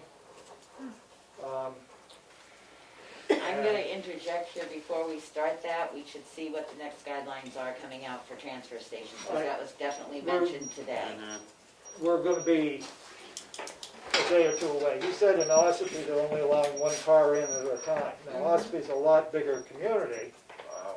so there must be quite a line there, and it must not be that. Marlboro cut theirs back to 3 days a week, no recycling, and you have to wait in line to get The in. town of Yeah, Madison Sandwich, killed their recycling too. the town of Sandwich doesn't do construction at this point. They've stopped construction. They are opening back up theirs. Glenn's trying to be proactive and be prepared to do it. because he knows people are going to be chomping at the bit to get back to recycling, which, you know, I would love to be able to do it. Well, it saves the town money. Yes, it does. It's not as expensive to do it that way.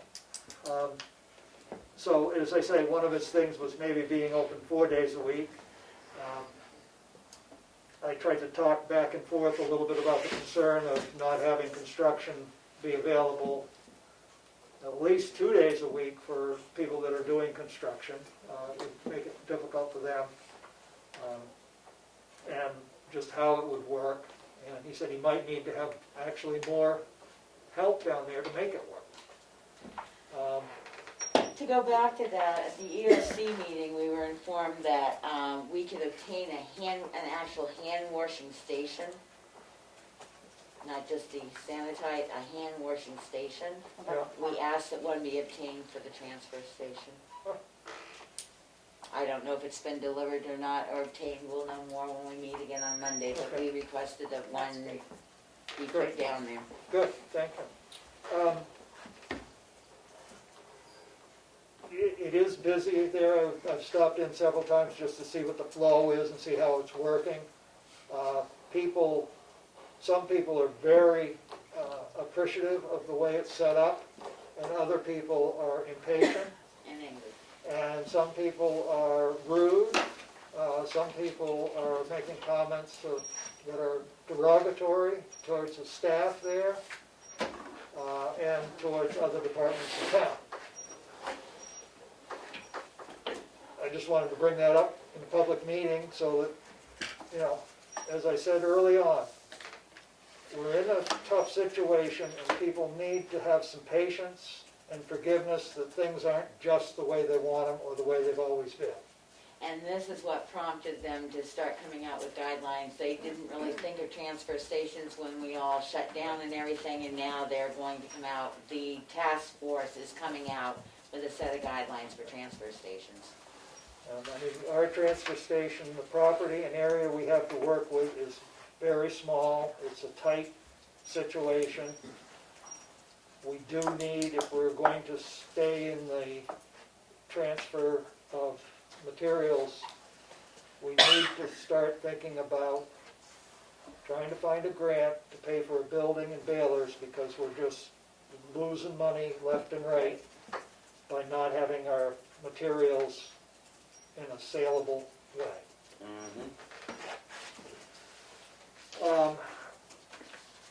Could be bringing in a lot of revenue that it's not Right, I mean, costing us the instead. plastics, for example, if you Yeah. bale your plastics, you can get almost $1,000 a ton. Fun, yeah. The one thing that Ospey was running into problems with is how they have to contain them right now before they can move them into their balers. So it's not only getting a building and a baler, now until Storage. this Yep, changes, you've got to you get a whole know, bunch of stuff. you've got to hold them in quarantine for 3 days for cardboard and You do, But this is something that the if infrastructure you is do so far away cardboard, you gotta from. make sure there's no moisture content inside the cardboard, because they test it before they buy it. Yep. And if it has too much moisture, actually you get Charged. charged. Right. So you're gonna have to have a container, keep them in.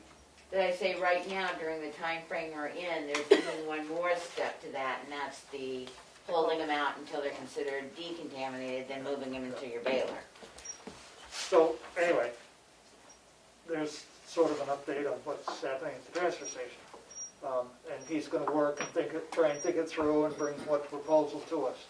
The next is very personal. I'm asking for a reimbursement of $62.89 for 5 signs I had laminated for the transfer station, which cost $12.95. 2 cans of ground marking paint for the transfer station cost $11.96. Total cost for the transfer station was $24.91. And for overhead door springs for the recreation building overhead door, cost $37. So I would like to submit that to the paid people, just as a clear of where money goes. I have no problem with you submitting it, but when you do, would you please separate that out so that Glenn has a copy, and then we send a copy to Chief Culford on the paint and that stuff, because that is stuff that we would not normally had to have purchased, Right, and for it COVID. may be reimbursable through COVID. So you want me to make a copy of this? Yeah, Okay. through the FEMA grant, it might be I'll available. run a copy off, yeah. I just have one Go more ahead. that I happened to read on the exchange before I came over tonight, which Yeah. the Tamworth Nurses Association, or Tamworth Community Nurse, or whatever, is going to let everybody know that she's concerned about food securities with all the packing plants cutting down. And she's planning on having a Zoom meeting with Susan Ticehurst, Jerry Kernick, and anybody else that's wants to join concerning the food safety and lack of possible food products in the town of Tamworth, and what our plan B will be. She didn't have a date yet or a time, but that was on just as I was leaving, that she had put it out on the exchange, so I thought it might be nice if we were aware of it. Has too, she been so. talking to food purveyors? No, it's because of all the meat packing, everything that's been in the Shutting down. news about the meat packers Yeah. shutting down and stuff, so. Just keep your eye open. If I hear actual date and time, I'll send it out to you guys, because it would be nice to know what's being said, so that we're aware of what Plan B might be as well. Yeah. I'll have to reach out to her. Okay, anybody have anything else? 'Cause I think we'd like to move on to our. One other question I do have, going back to the spending, are we still just gonna tell the department heads to, are we gonna leave it up to them? Are we gonna meet with the department heads? I mean, cause it still doesn't seem like that's resolved any, how do we get it across? I mean, cause it's getting lower and lower and lower, this money, until July, possibly August, before this money will be coming back in from the taxes. Well, I think we'll get a boost shortly after they're sent out. Yeah, but that's, we've got the month of June. Yep. We've got another thing in May. We get hit with our high bills. We have the ambulance bill. That's why I said, if we can get a printout of the ambulance bill, the school, we know that's $250 for the next 2 months. Right, so there's a 3 half months. a million. Huh? There's a half a million. Well, It's 250 every 2 weeks, no, isn't it? no, it's once a month. It's once a month. He didn't get April and he got May. We're caught up. He didn't realize it was billed once a month. It was paid once a month. It says the next one's due on 5/15, and the next one is due on Oh. 5/29. I thought it was once a month, he told me. Well, it's, their budget is it's, how many million? It's up there. Must be, yeah, so I mean, you're gonna have to do $500,000 a month to get, in 12 months to get, Right, so so it's a $500,000 in 2 weeks. every month.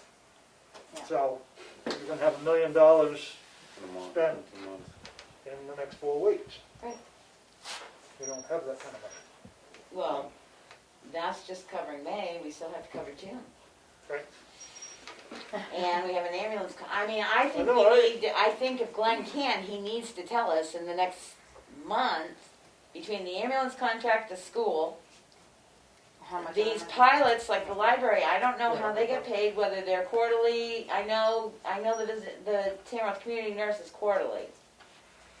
So they're coming up in June. Well, So we need to at least know in the next 2 months what our outlay is gonna be, never mind payroll. Can we maybe, a little proactive, a couple of us, meet with the department heads, review things, and, because if we keep saying, well, let's wait until we get these numbers, we've got numbers and we know it's not good. we're headed down the rabbit hole. Well, I think before stuff is ordered, we need to look at it now. But I think we need to sit down with the department heads and say that, I think, what's, what do they see as essential? What is, Well, there's a good question. I mean, you know, are we talking that we're gonna have to furlough people? right, Right. I mean, there's expenses, I mean, things we might have to say, sorry, we said yes, but now we say no. Well, are you suggesting, Melanie, that that department heads really, like you were saying the library has done, really look at I what think is we have to, I essential? think we should sit down with them, you know, a Well, couple of. encourage them to look at their budgets, right? But I think with us too, you Yeah. know, so then we can come back, if there's a couple of us, or even if everybody wants to take a different department and sit down with them and go over their budget and just say, Well, I think it'd be better maybe if we put a memo out to them saying that we would like to see your budget, your line item budget, essential things only, how much money do you have left? I mean, if we do Because have we've a seen run certain on- departments do it that. should be The in the library, accounts payable. shouldn't the EDC has done that already. I mean, I think that there's gonna be departments that have already been proactive about it, but we Right. should encourage proactiveness in it. Right, We should have every department think about what their essential forces are but I and, think they need you know, Deadline.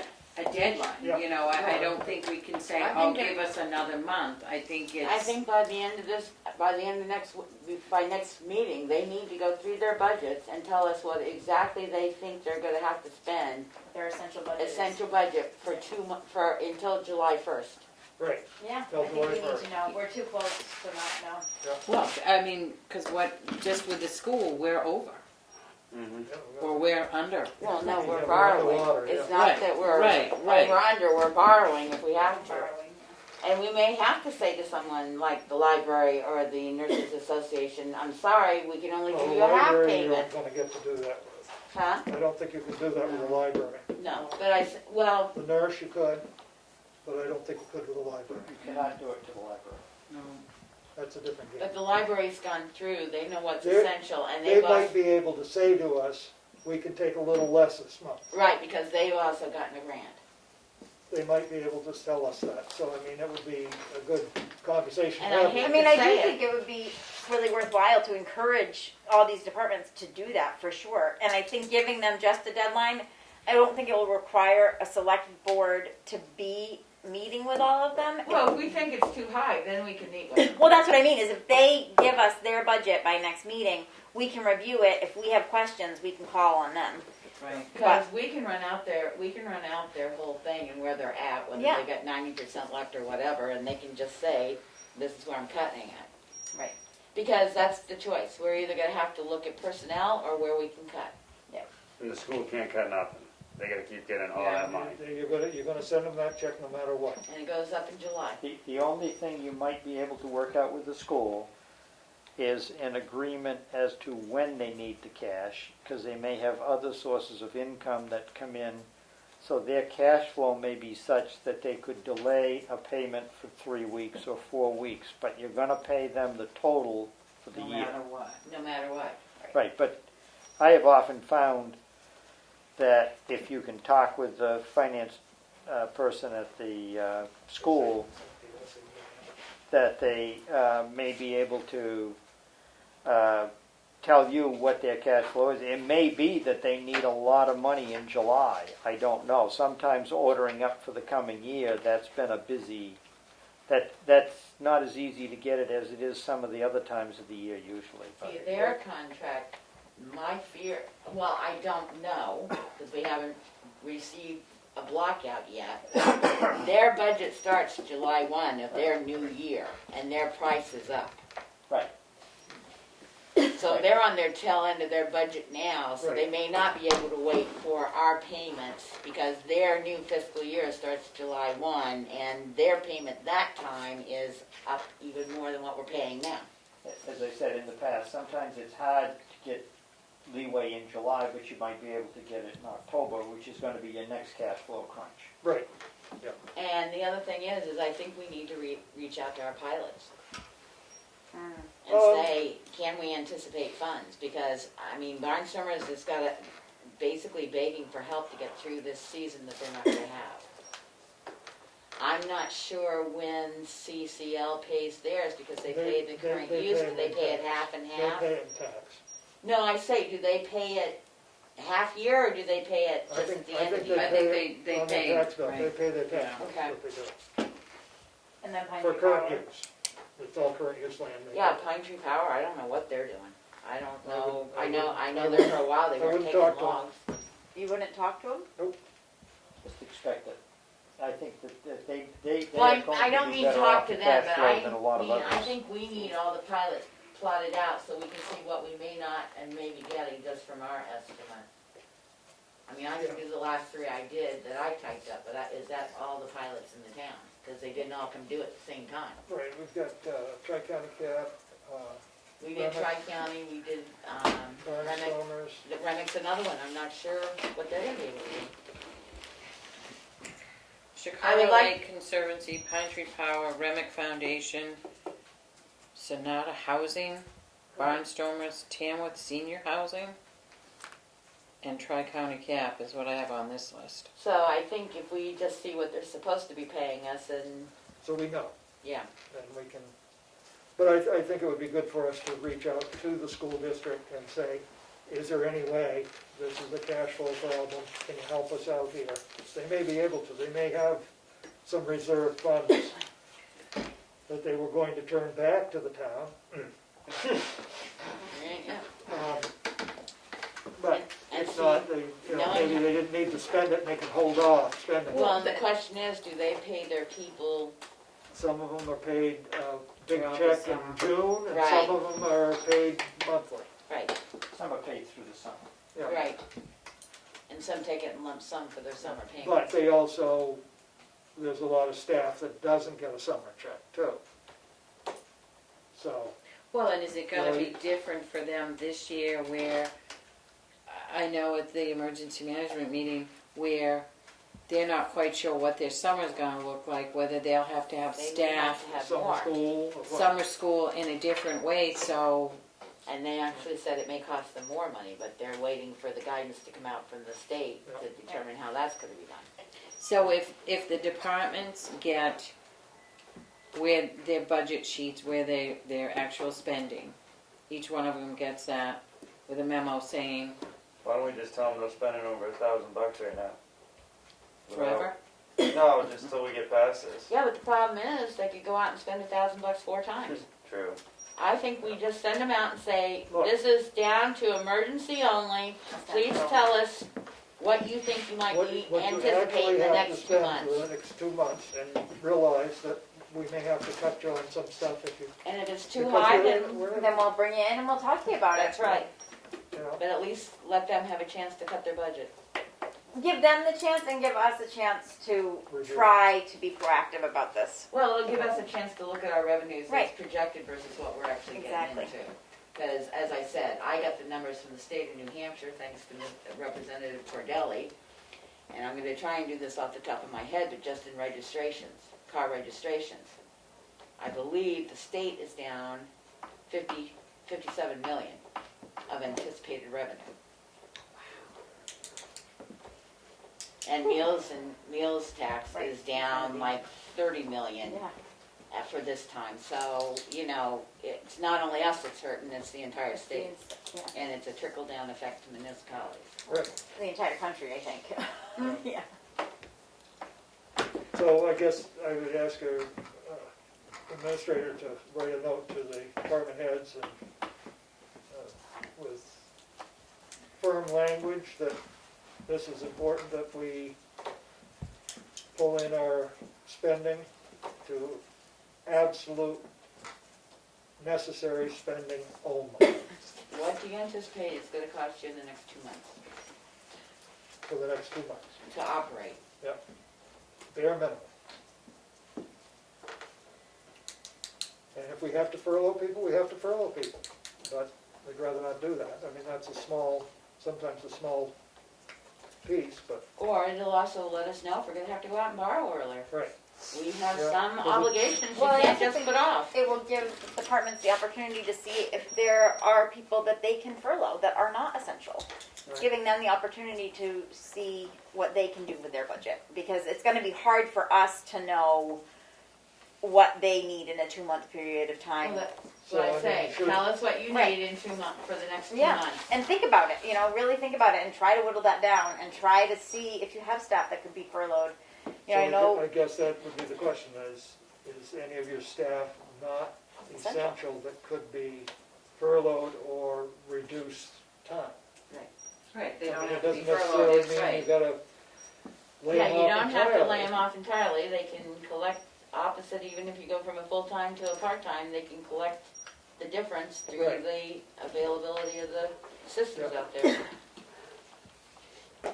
I would also like to contact the 2 banks that we use, because the last time I was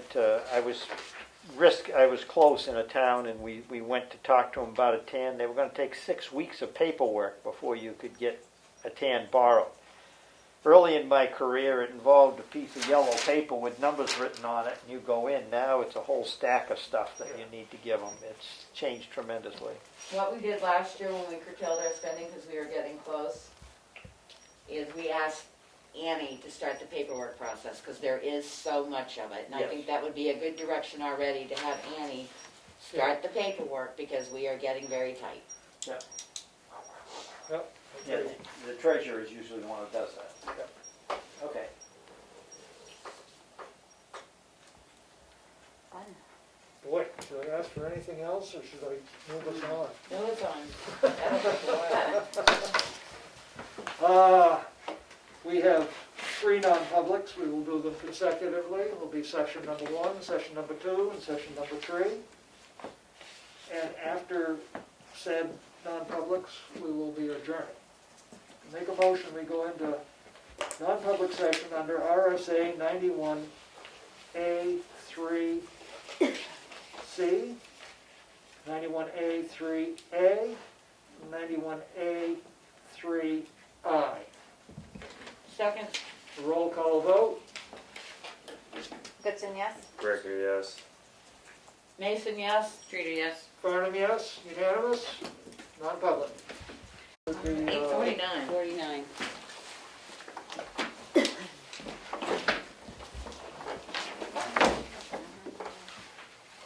We're back in public session after 3 non-public sessions. And we are going to seal, I make a motion. well, yeah, right. yeah, I make a we can motion do it. that we seal session 1 and session 3. Second. Any discussion? All those in Probably favor? should specify which one was Session. hardship, and C was I, which was Security, security. for reasons of reputation and security. No, The 3? we had 3. Session 1 was reputation, being sealed for reputation. Session 3 is sealed for security.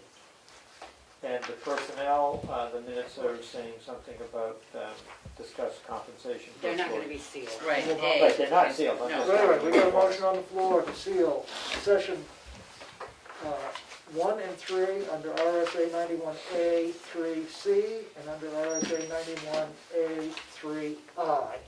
Any further discussion? Becky made the motion, who seconded? I did. Okay. All those in favor? Aye. Yeah, it has to be a roll call. Oh, right, yeah, okay. so- Streeter, yes. Mason, yes. Goodson, Goodson, yes? Ricker, yes. Farnham, yes. Unanimous, roll call vote. Thank you. And the session number 2, RSA 91A3A will not be sealed. And that was discussing compensation. Motion to adjourn. Seconded. Oh, good job. Non-debatable? We're adjourned. All those in favor? Aye. Aye. Thank you all. Can you Did I go say to something I nine? Did we accept this tonight? 8:01.